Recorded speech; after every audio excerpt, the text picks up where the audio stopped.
Hey everyone, another tragic incident, another devastating story, as you've probably already heard about, in regards to this man that took the van, the rental van, in downtown Toronto, or should I say more in the uptown section of Toronto, where he decided to take that van and run it up over the curb and into the sidewalk and start mowing down people in the most devastating and brutal manner. And as a direct result, as a consequence of that devastating act, of that vile act carried out by this person, you now have today 10 grieving families that are going to have to mourn 10 dead loved ones, and countless other families that'll be mourning, 14 or maybe 15 other people that are injured severely. Many of them, no doubt. Now, I'm not going to be delving into the politics of it. Unlike most of those in the established media, and even some of those in the alternative media that are going to try to look towards, what group they should be pointing the finger at. Whether is he a white male? Is he a man? Is he a misogynist? Is he an Islamicist? Is he a fundamentalist? Is he a Christian? Is he an alt-righter? Is he a Antifa activist? A social justice warrior? You know what? I'm not going to be dealing with none of that. What I am going to be dealing with, though, is the very fact that every time any incident happens, whether it's devastating for, a small local community or in a particular province or even in a particular country, what I have noticed over the culmination of all my years of being alive in this country, in Canada, and by paying attention to the things that happen even outside this country, but predominantly I'm going to be talking about what I have noticed in my own country, and this is something that, like I say, this is a baby boomer, and maybe they learned this stuff from their parents or their grandparents. I don't know. I'm not going to give you any pretense that I have any blanket statement as far as that goes. But I will say that I remember hearing this from not just my parents and people of their demographic, of their generation, like the baby boomers, but that was the one thing I remember growing up that was so devastating, so destructive to the individual, and so immoral and authoritarian in so many ways. And it's all about collective or preemptive punishments. What we're seeing today now, and this is in reference to a CBC News article, so I'm not just talking out of my ass here, folks. This is stuff, like I say, I've witnessed it my whole life. Some, individual actor or even a couple actors or even a small group of people carry out some vile or despicable or immoral or criminal acts, and then it seems that the only reaction we get from those that are the authority, right? Those in government, the political class, the enforcement class, the judges, the lawyers, the prosecutors. What I have seen time and time again, and it trickles all the way down in those that run the education center, the bureaucrats, like I say, it trickles through the entire culture of those who have this pretense of authority. But the number one thing I've always noticed and recognized is they turn incidents, like I say, whether it's an individual or a couple individuals or a small group of individuals, they take those acts, those vile acts, and then they look to punish everyone else in society because they presume everyone else in society are automatically guilty or presumed guilty. So, this guy that used a van, as we know, I mean, look at what happened in the UK. They're starting to try to ban knives now because the crime rates and the murders in the UK have now surpassed and exceeded even what happens in parts of the U.S., some of these very high crime rates like in New York City. So last month or whatever it was, the UK now have more murders, more deaths as a result of stabbings than in New York City in the United States. So now what's the outcome? What's the result? What's the reaction? What's the knee-jerk reaction from the central planners, the authoritarians, the ruling class? Well, now they're going to try to ban knives. And in Canada, now that you've seen this stuff with these idiots, and now this guy, well, I mean, Canada, we've only had, this is our first supreme example of it, but we've seen this happen in place in Europe as well. But so now what's the reaction we're getting from the pundit class, the media class, and some of the politicians, or the political class, is a headline such as this: Van rental firms struggle to prevent attacks, but few realistic options exist. Monday's deadly rental van rampage in Toronto shows how quickly a vehicle can be turned into a weapon, but rental agencies are finding few clear options to prevent their property from involvement in such violent acts.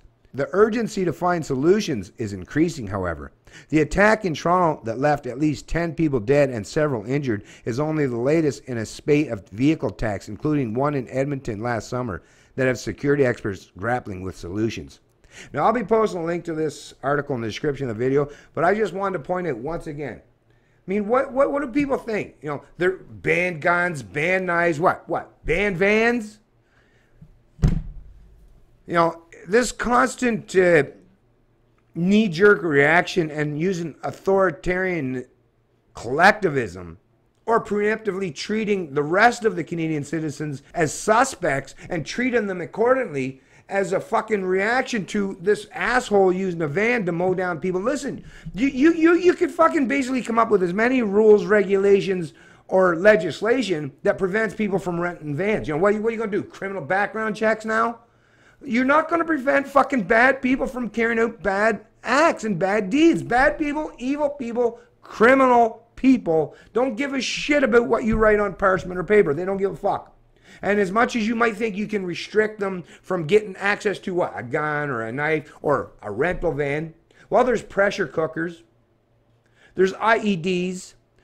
There are a multitude of ways that people can use. There's bats, right? A good swift clock up the side of the head with a baseball bat, yeah, that can kill someone pretty easily, to tell you the truth.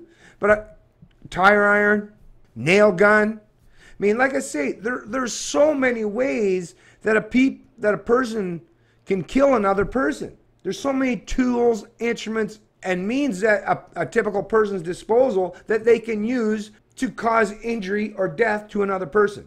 What are we going to do? Ban all things? Why don't we just, let's just forget about this fucking mediocre, this, constant just playing around. Well, listen, why don't the ruling class, hey, if you lock everyone up in their own solitary confinement, their own reinforced steel cages, then I guess everybody will be safe at that point, right? Of course, then you would have to recognize and acknowledge that, you no longer live in anything that's even remotely resembling a free society. So like I say, this constant knee-jerk reaction and trying to pretend that you can somehow prevent bad people from being bad people, or prevent evil people from being evil, or prevent people from carrying out vile or despicable or immoral acts, well, as long as you keep doing that, all you continually do is you criminalize, punish, and penalize people that have not done anything.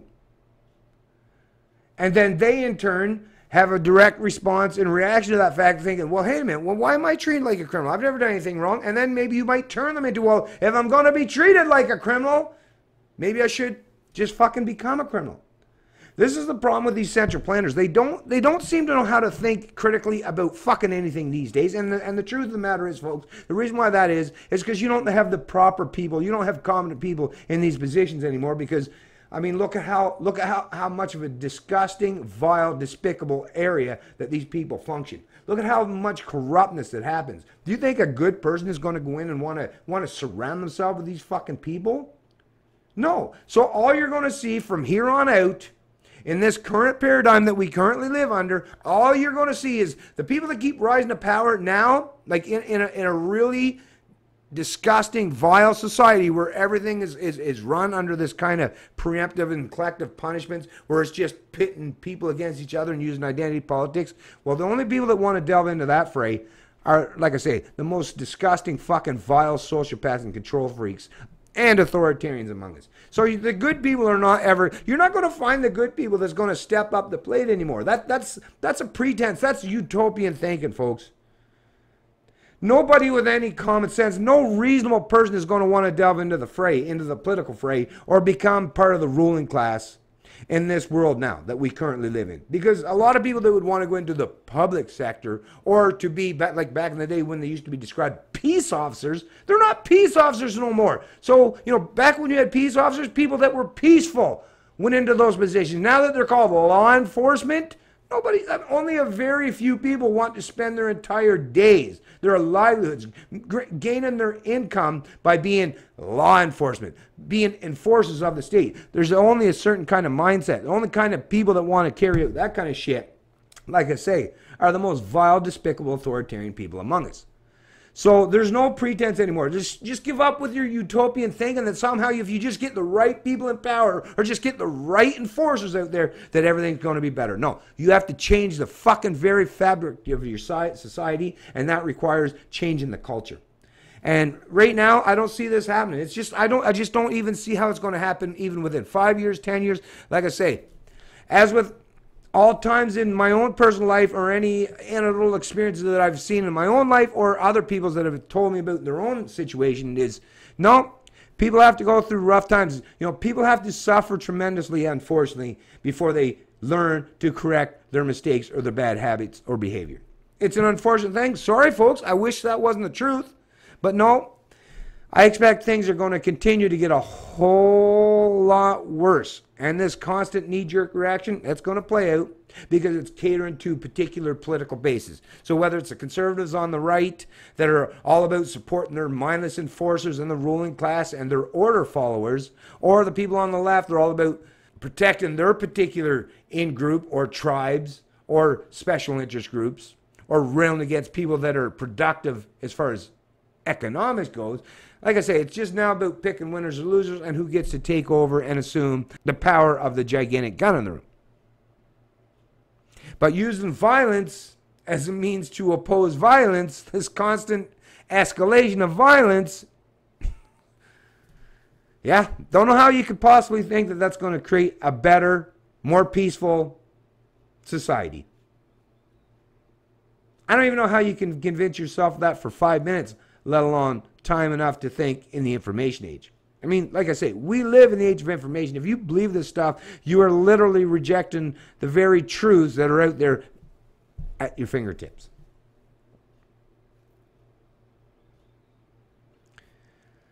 So sorry to hear about this tragic incident and the people that died, the people that were injured, and the friends, families, neighbors, and those who care about these people. I'm very sorry to hear about what your life is going to be going forward.